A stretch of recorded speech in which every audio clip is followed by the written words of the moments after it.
সম্পূর্ণ আধ্যাত্ম একটি কথা গল্প মাধ্যম দিয়ে বোঝাচ্ছেন, গল্পে গল্পে হরিকথা। এখানে বোঝাচ্ছেন এই পুত্রটি আর কেউ ছিল না, আমি বা আমরা সকলেই ছিলেন। কেমন ছিলাম? যখন পিতার শিরে, পিতার নৌকাতে বসেছিল, নৌকার মস্তকে মাথায় ছিলাম যখন পিতার শিরে অন্তর্জলিতে, কি কর্মেতে এলাম আবার মাতৃগর্ভেতে। আমার পিতা তার মস্তকে করে আমার নিয়ে যাচ্ছিল সাগর সঙ্গমে, মাতৃ জঠররূপ সাগরে আমাকে ডুবাই দিয়েছিল। সাগররূপ জঠরে যখন ডুবে গেলাম, কোনো না কোনো একটি কুল আমি পেলাম। ব্রাহ্মণ, ক্ষৈত্র, বৈশ্য, শূদ্র, কোনো একটি কুল আমার কপালে জুটল। যখন খুলে এলাম তখন আমার ইন্দ্রগণ প্রজারা আমাকে খুব সম্ভাষণ করছিল। এখন ইন্দ্র অনেকে বিপরীত দাঁতের যন্ত্রণা, যে দাঁত ইন্দ্রগুলো এতদিন কি সুন্দর সুন্দর চর্বণ করেছি যাদের দ্বারা, তাদের ব্যথাস্তটা এখন তুলে ফেলছে। তাও পয়সা দিয়ে, একজনের পয়সা ঘুষ দিয়ে তুলতে হচ্ছে। যে চোখে কি সুন্দর দৃষ্টি, এখন চশমা ছাড়া, তাহলে এখন তো চশমা দিয়ে দেখতে পাচ্ছি, কদিন পরে তাও পাবো কিনা। কানে কি সুন্দর শব্দ শুনছিলাম, গ্রাম্য বার্তা, হরিকথা নয় কিন্তু, হরিকথা কানে প্রবেশ করে না। আমাদের চৈতন্য চরিতামৃত বলছেন,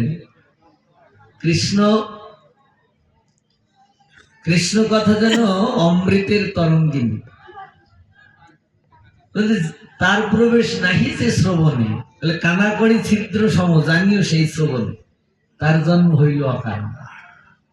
যে শ্রবণে, যে কানে হরিকথা প্রবেশ করে নাই, ফুটো পয়সা, মানে ছিদ্র আছে বটে কিন্তু অসম, ছিদ্র পয়সা শুনলে কি মৃগ মহতে মিলোৎপল মিলনে যে পরিমল, তার গন্ধ কে, মানে মৃগ নাভিকস্ত্রিয়ার পদ্মগন্ধ নীল উৎপল, নীল পদ্মের গন্ধ এই প্রাকৃত জগতের সবচেয়ে শ্রেষ্ঠ গন্ধ। তো তার মিলন করলে যে গন্ধ হয়, বলে শ্রীকৃষ্ণ অঙ্গ গন্ধ জানিও, মানে তাকেও মানিয়ে দিয়েছে কৃষ্ণ গায়ে। বলে তার প্রবেশ নাহি যার, সেই গন্ধ যার নাসিকায় প্রবেশ করে নাই, বলে সেই নাসিকা ভস্ত্রার সমান। সেই নাসিকাটি ভস্ত্রার সঙ্গে তুলনা করেছেন। ভস্ত্রা মানে ওই যে কর্মকারের হাপড় টানে না, ওটা কি বলে, জাতা।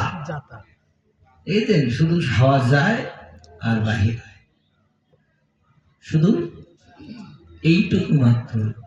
বলে যার কৃষ্ণ গায়ের গন্ধ যদি লাভ করে নেই, অনেক আমাদের সাধুরা দেখেছেন, যদি পাই কৃষ্ণের অঙ্গ গন্ধ, যে আরুতে টারুতে দেখি ফুল, মানে ফুলের গন্ধ নেওয়ার চেষ্টা করে, যদি ফুলের গন্ধের সঙ্গে আমার প্রভুর গন্ধ একটু মিলে যায়, এই কারণে চেষ্টা করে, চেষ্টা করতে পাই না পাই, চেষ্টা করতে সমস্যা কি, এই চেষ্টাটুকু আমার জীবনে নাই। তো এখন ইন্দ্রগণ তাদের বলতে লাগলে, দেখো আস্তে আস্তে সব ফুরিয়ে গেল। যে ইন্দ্রগুলো ভগবত সেবার নিমিত্তে সঞ্চয় করতে পারতে, দুটো হস্ত দিয়েছিল ভগবত সেবা কর্ম করতে, সে হস্ত দিয়ে তুমি ভগবত সেবা কর্ম করো নাই, অন্যের অর্থ অপহরণ করেছে। যে চরণ দুটো দিয়েছিল, তীর্থ পর্যটন সাধু সঙ্গ করার জন্য, সেটা তুমি করো নাই, বিপরীত করেছো, এর উল্টোটা। এই যে অনর্থ পেয়ে এই চেষ্টাগুলো তোমার জীবনে এসে গেল, যখন ডুবে গেল বেঁচে উঠে এটা নির্ণয় করে দিল তোমার